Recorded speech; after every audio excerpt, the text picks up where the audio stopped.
mercado de trabalho e desigualdades raciais. Até o ano de 1888, a economia brasileira tinha como base o sistema escravista, ou escravagista, como alguns preferem dizer. Esse sistema, ele permeia toda uma estrutura. Mesmo as leis que tentavam, de alguma forma, amenizar o sistema, elas não eram amparo. E aí nós vamos ver que a transição da economia escravista para a economia de trabalho livre deixa os ex-escravos sem oportunidades de trabalho e são substituídas pela mão de obra imigrante. O que a gente tem? Um Brasil rural que começa agora a ter uma nova configuração, um Brasil urbano. Áreas como São Paulo, com a sua lavoura cafeeira, ou Minas, com a extração de minério, tem ainda uma população que por ali vai permanecendo.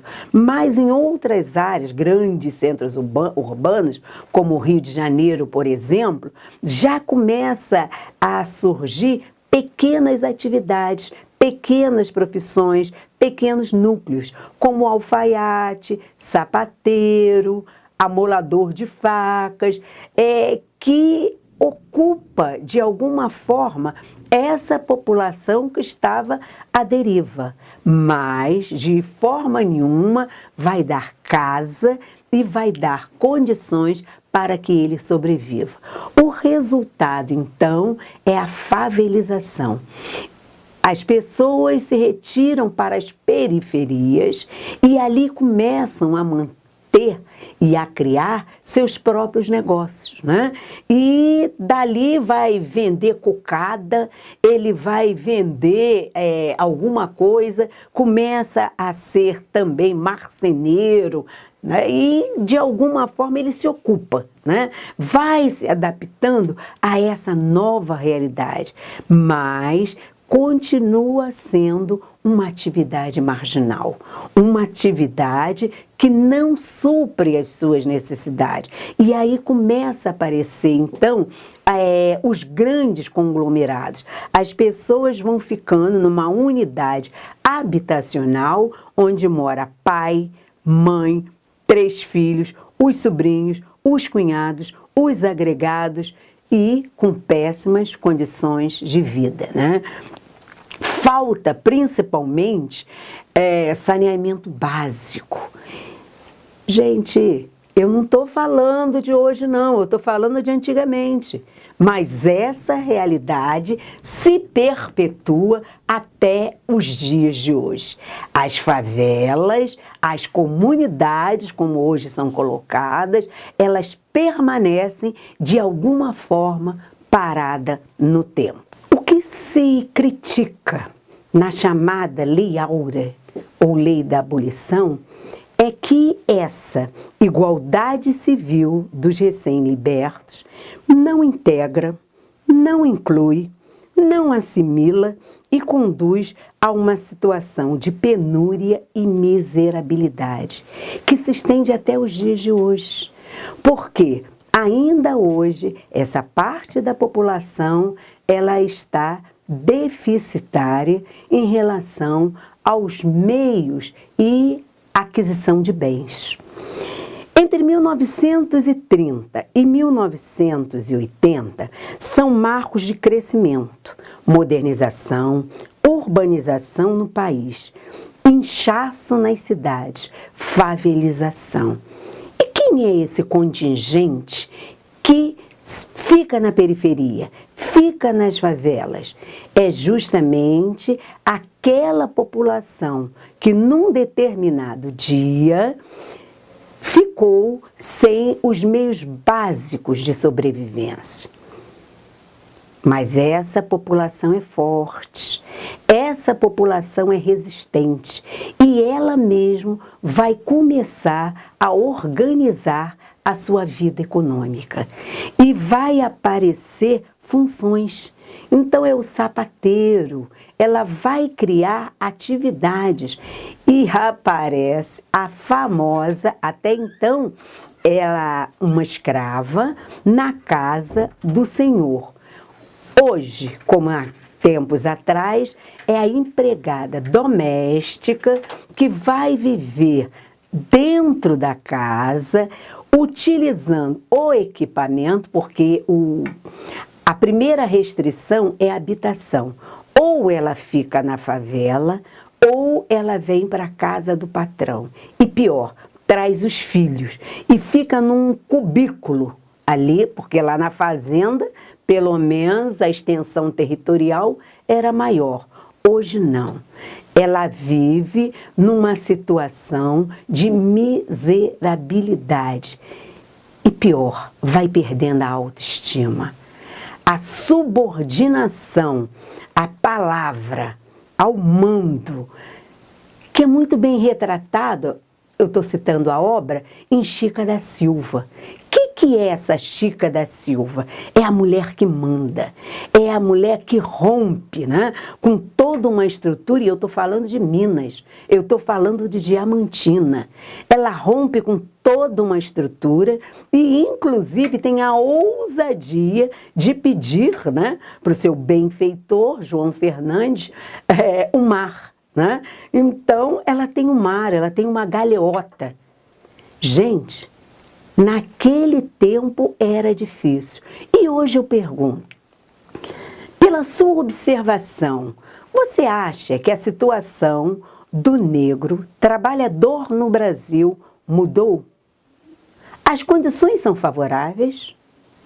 Até que ponto a escolaridade influencia no difícil acesso às oportunidades de emprego? É para você pensar. A nova agenda política inspira ações afirmativas, políticas públicas, estratégias de combate às desigualdades raciais. O movimento negro brasileiro pauta esta nova agenda. É conversar, é relacionar, é propor, é sugerir, é criar uma nova ordem em relação a tudo isso que nós estamos conversando. Chega de ficar apenas se penalizando. Hoje nós temos uma compreensão que o desafio dos direitos iguais surge a partir do seu próprio investimento em mudança, em transformação, em criar hoje, com um novo olhar, novas mudanças.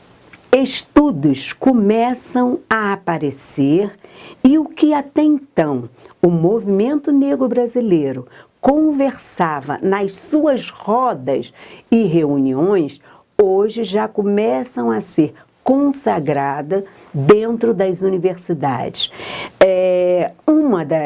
Dos momentos interessantes é o COPENE, Congresso de Pesquisadores Negros, onde o negro deixa de ser tema e passa a ser agente do seu próprio discurso. Isso vai mudando porque até então as pessoas falavam, e eu estou falando da questão política, as pessoas falavam que os negros não se entendiam. Mas vocês brigam demais. Não, mas é uma questão de direitos humanos. E hoje a gente consegue provar que não é uma questão de direitos humanos, é uma questão de poder, é correlação de forças. E a gente começa a ver isso dentro dos partidos políticos, dentro dos sindicatos, dentro das organizações, onde eles começam a criar também um setorial dentro da questão racial.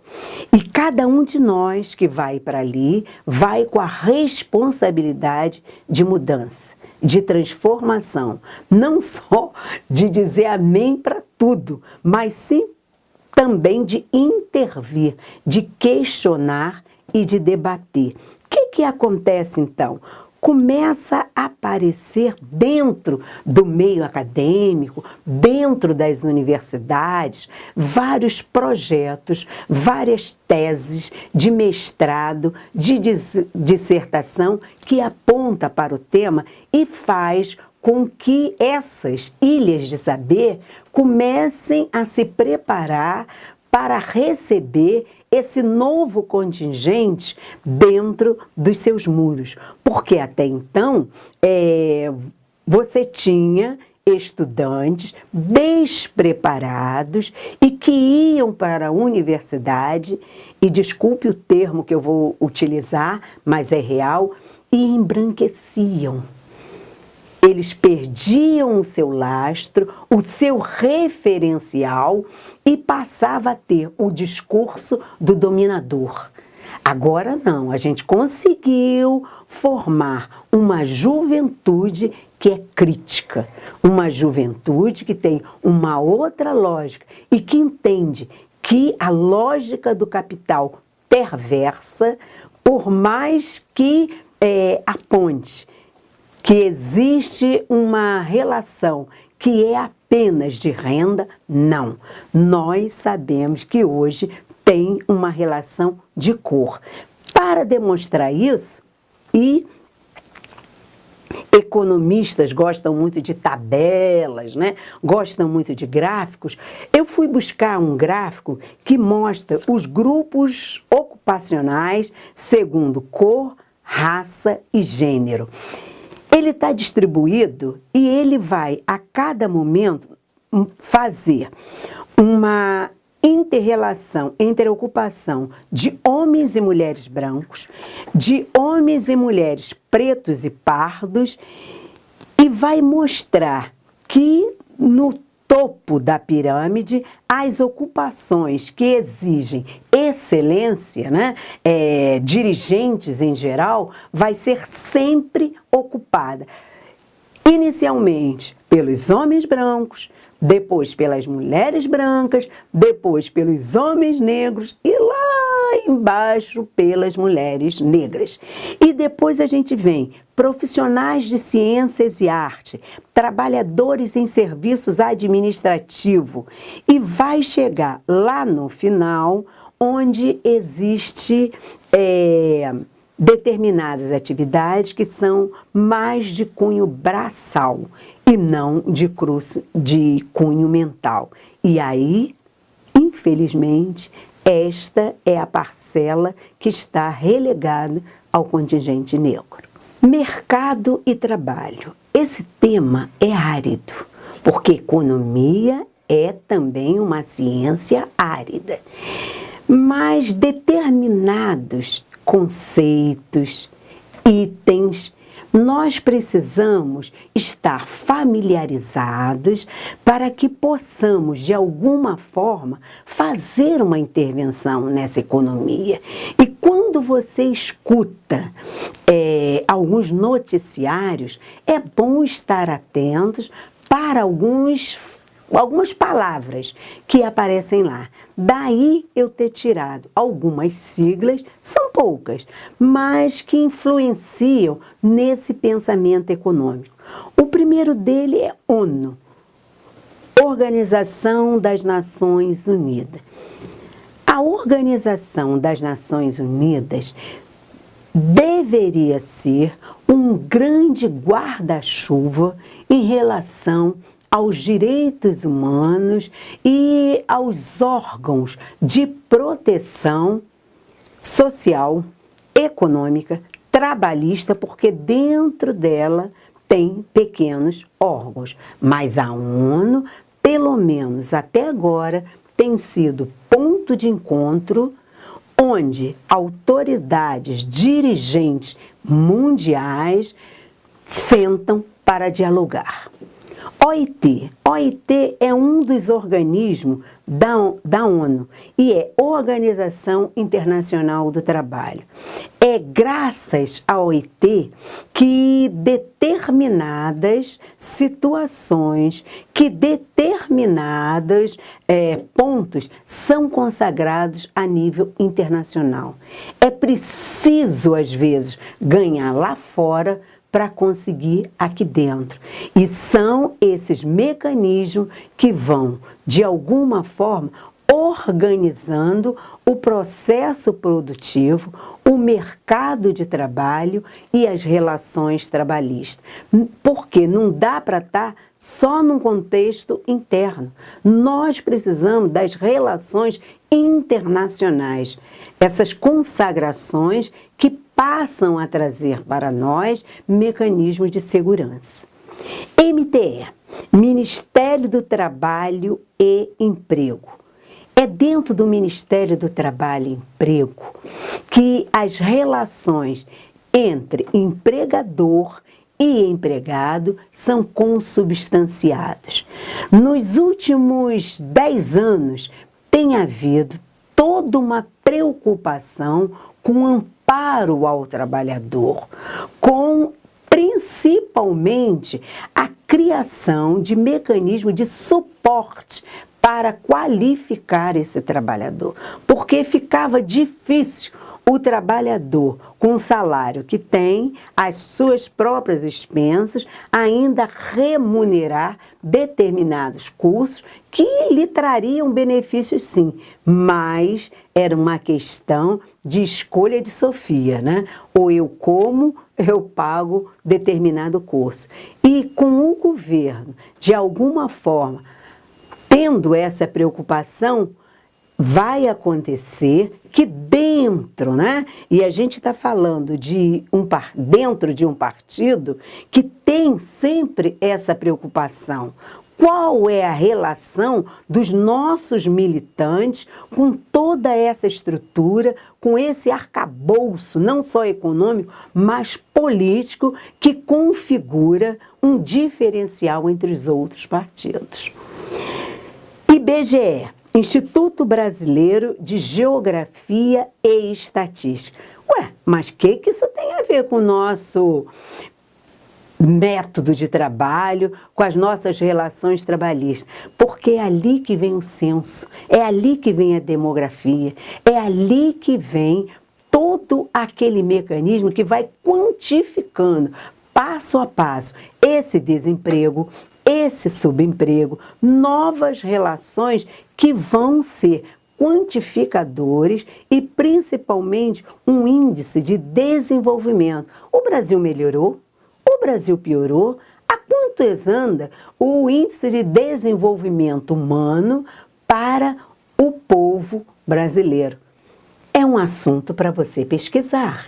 Este curso de formação política para a promoção da igualdade racial estará sempre trazendo componentes metodológicos para instrumentalizar nossos militantes.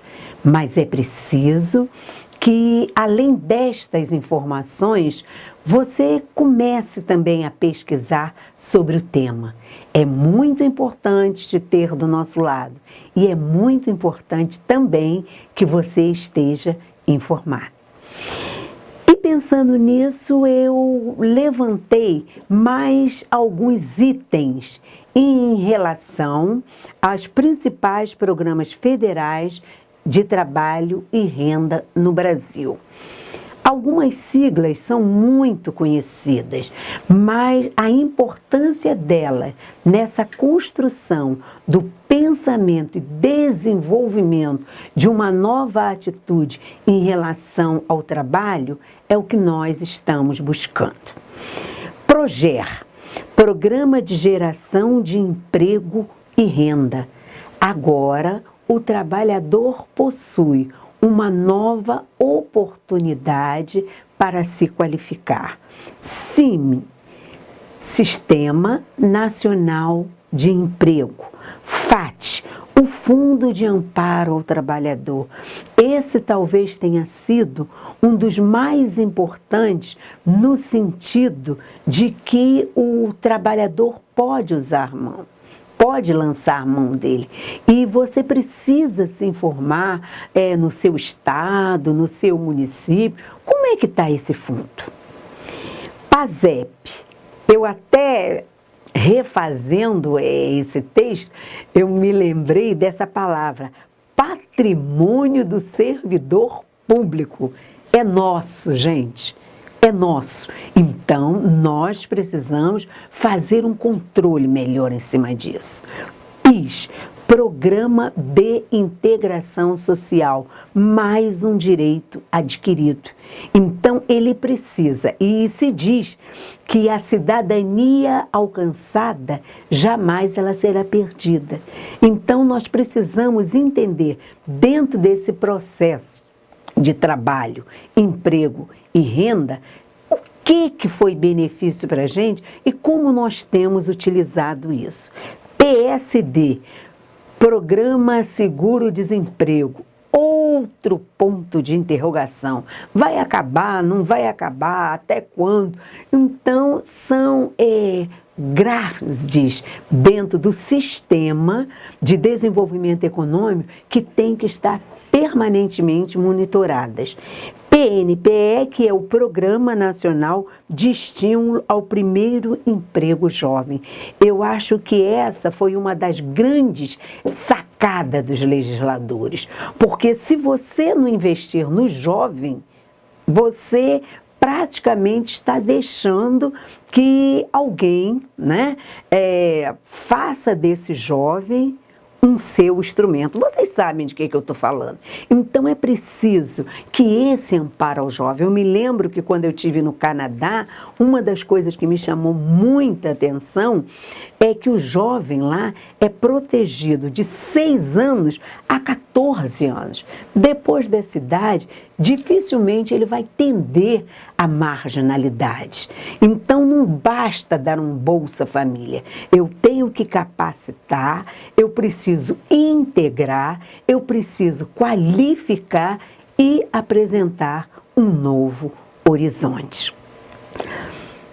Bem, eu acho que eu já estou me despedindo, porque os nossos encontros foram alguma coisa diferente em relação ao crescimento que se pretende dessa nova configuração humana que se apresenta para nós. E aí eu estou pedindo para você refazer esses encontros, agora de um modo mais reflexivo. Eu tenho a todo momento feito provocações, feito indagações para te levar a refletir sobre a conjuntura econômica. Nós precisamos trabalhar dentro da associação de moradores, dentro do sindicato, dentro dos seus espaços sociais de convivência, esse aspecto econômico. Muitas das indagações e das dificuldades passam pelo econômico. Então, eu preciso entendê-lo para melhor intervir. E eu coloco, finalmente, desafios na ordem do discurso afirmativo. Porque uma coisa é a teoria, eu costumo dizer que o papel aceita tudo. Agora, como construir uma nova mentalidade? Como desviciar esses olhos? Como exercitar novas ideias para onde esse seminário, esse curso, esses encontros apontam. E aí eu coloco, algumas recomendações. Ampliar e universalizar as disciplinas relativas à Lei 10.639/03, que é uma lei de 2003, mas que até hoje nós não conseguimos implementá-la. Nós só passamos a amar e respeitar o que nós conhecemos.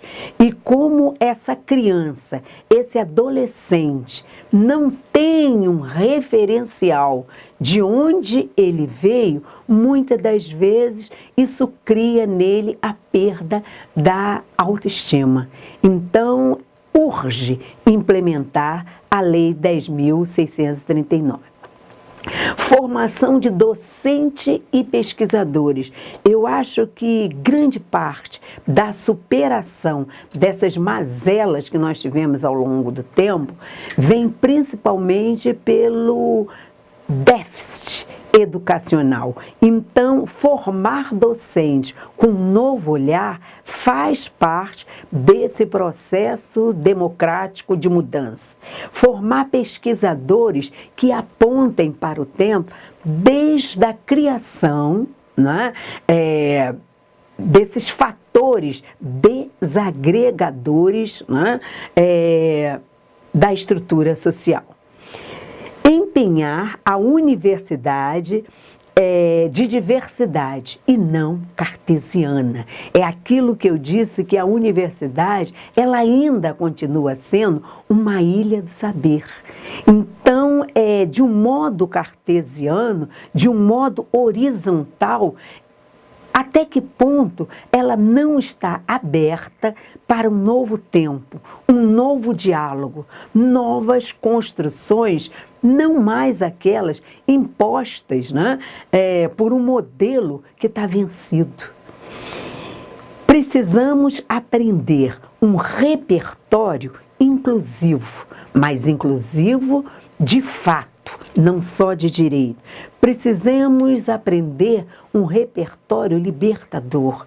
Essa jovem, esse jovem educando hoje, ele tem muito para contribuir. São os saberes que vêm através da juventude e que nós não estamos conseguindo acompanhar, não estamos conseguindo entender. Urge que cada dia mais se comece a ouvir esse jovem e, principalmente, essa quebra do paradigma tem que ser revolucionária. Não pode ser aquela de entender por entender, saber por saber, conformar por conformar. Nós precisamos, né, ir além. Nós precisamos, a partir desse seminário, entender que existe um mundo onde a educação é possível, onde o trabalho pode ser prazeroso e que, coletivizando as nossas experiências, com certeza nós teremos um mundo melhor.